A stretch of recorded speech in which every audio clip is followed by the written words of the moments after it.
وعلى آله وصحابته أجمعين سبحانك لا علم لنا إلا ما علمتنا إنك أنت العليم الحكيم سبحانك لا فهم لنا إلا ما فهمتنا إنك أنت الجواد الكريم وقل رب زدني علما.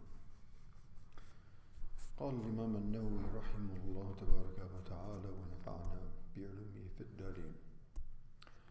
قال وعن سعد بن أبي وقاص رضي الله عنه في حديثه الطويل الذي قدمناه في أول الكتاب في باب النية أن رسول الله صلى الله عليه وسلم قال له وإنك لن تنفق نفقة تبتغي بها وجه الله إلا أوجبت بها حتى ما تجعل في امرأتك متفق عليه. Allahu Akbar. So continuing with the chapter of spending on one's family members, and of course the virtue, the responsibility and the virtue of that. So on this hadith of Sa'd ibn Abi Waqqas and as Imam Nawawi is mentioning, this is from a long hadith which we may or may not remember. The very beginning of the book, when Sayyidina Sa'd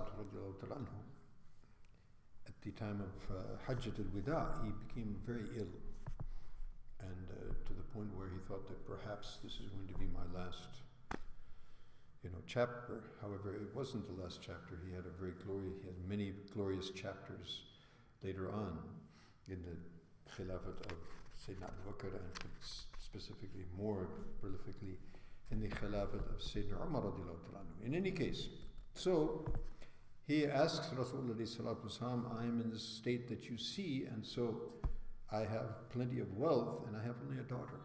So can I give 2/3 of my wealth? Rasulullah says, no, that's too much. How about a half? Too much. A third, and a third is also a lot.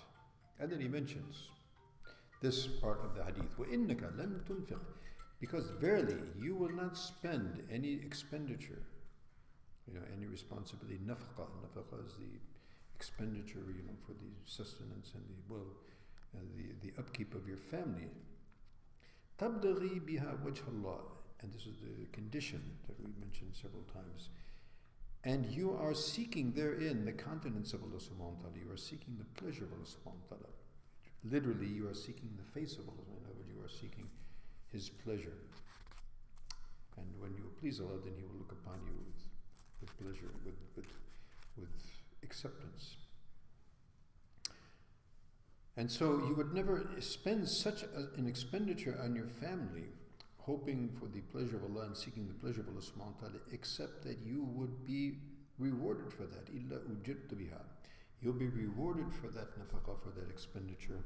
Hatta, to the extent, مَا تَجَلُ فِي فِمْرَأَتِكَ, to the extent of you take a morsel and place into the mouth of your wife.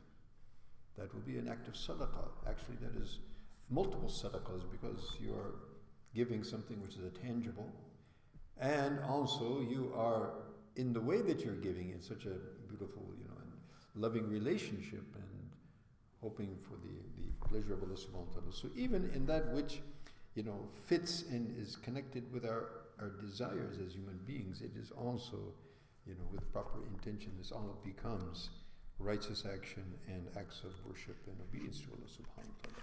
So even the small gesture, nothing which is for the sake of Allah is small, by the way. Huge amounts of reward will be given by Allah subhanahu wa ta'ala. Allah subhanahu wa ta'ala give us tawfiq to understand and obey. سمعنا وأطعنا غفرانك ربنا وإليك المصير سبحانك وبحمدك نشهد أن لا إله إلا أنت ونستغفرك ونتوب إليك. السلام عليكم ورحمة الله وبركاته.